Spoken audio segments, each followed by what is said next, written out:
Buonasera e ben ritrovati con il TG Flash di New Sicilia. Di seguito i titoli più importanti del pomeriggio. Bloccare l'autorizzazione per l'avvio della costruzione del ponte sullo Stretto. Questo è l'obiettivo con cui la CGIL si è rivolta tramite una lettera alla Commissione europea. Nello scritto il sindacato ha fatto presente gravi criticità tecniche, ambientali, normative e sociali legate alla realizzazione dell'infrastruttura.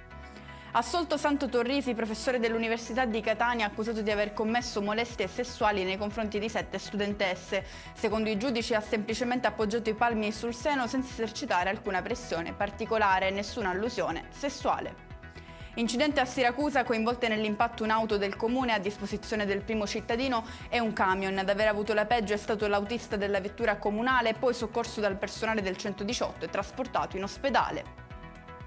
Ci spostiamo in provincia di Trapani, dove una nave da crociera ha navigato a circa 1 miglio ad ovest dell'isola di Levanzo, violando le disposizioni dell'ordinanza emanata dalla Capitaneria di Porto, denunciato il comandante. Chiudiamo con le previsioni meteo per domani in Sicilia: cieli sereni e temperature che sfioreranno i 30 gradi, allerta arancione per il rischio incendi su tutta l'isola. E con questo è tutto, prossimo appuntamento domani alle 13:30. Grazie per averci seguito, buona serata.